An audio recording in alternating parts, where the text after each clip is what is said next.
to take you to socialism, but the ideology. Now, of course, as an African, I had some contradictions to Marxism and Leninism. I point out only two. As a result of my culture, if you're a Marxist-Leninist, you must be an atheist. That means you must say that God does not exist. I used to tell them, okay, I can say, no problem. But my people, not in this generation. Maybe the next one, but not in this one.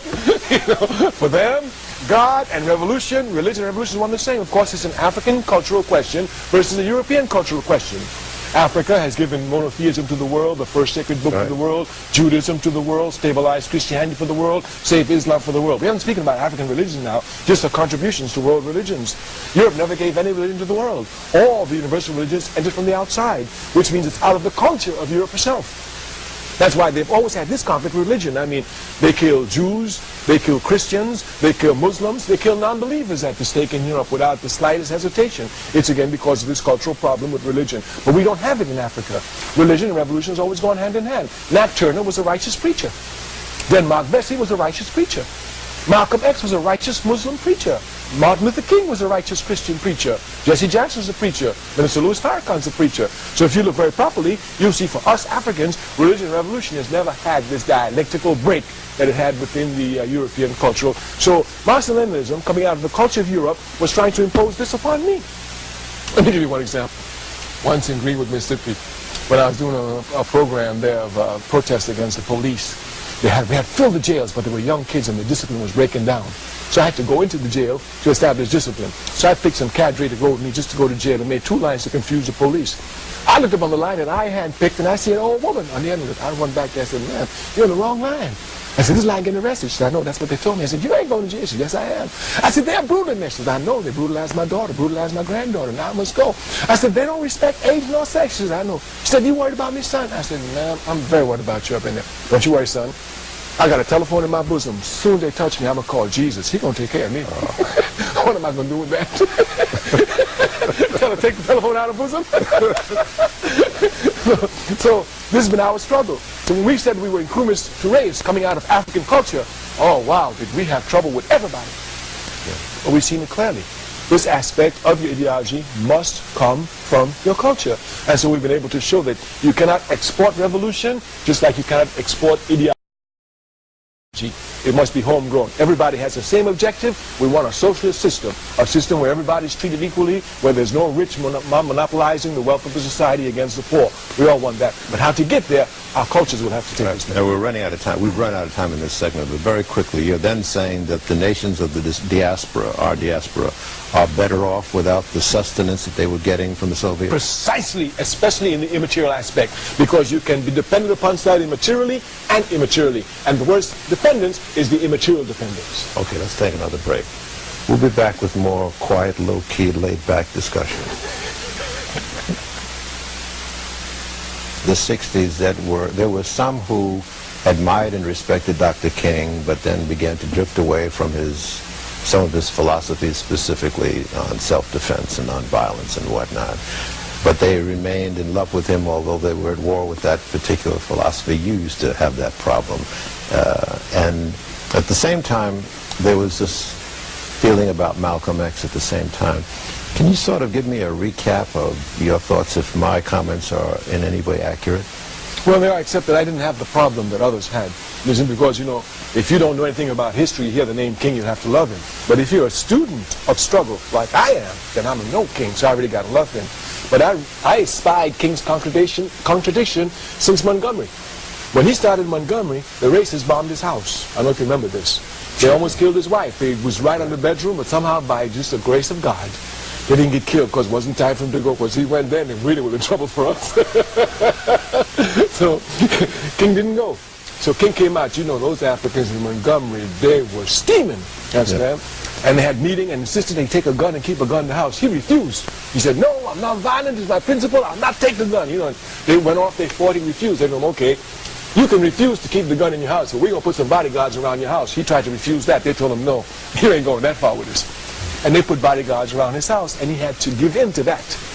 So since then, I knew that he recognized there was a contradiction between him and his community on the question of nonviolence. Was there a conflict within Dr. King? Did Dr. King have a conflict within himself on this whole question? Not at all. As a matter of fact, you can see it. King really taught me a lot if you look at King seriously. King was attacked by Malcolm X.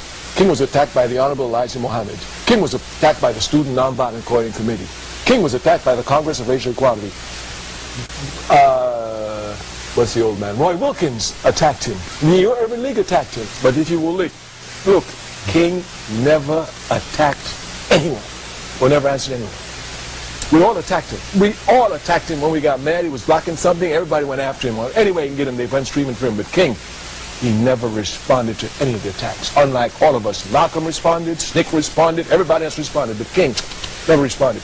King actually had, and this is one of the things I appreciate about King, King was honest. I mean, he was totally honest. That's why he was so incorruptible, not only materially, but immaterially, which is most important. And his break over the Vietnam War shows that he could not be corrupted immaterially. That's why the FBI knew, all right, we got to kill him now, because there's no way to control him. Malcolm X? Malcolm X was a great, great man. Of course, Malcolm X wanted confrontation. He wanted confrontation. And this was his biggest dilemma within the Nation of Islam.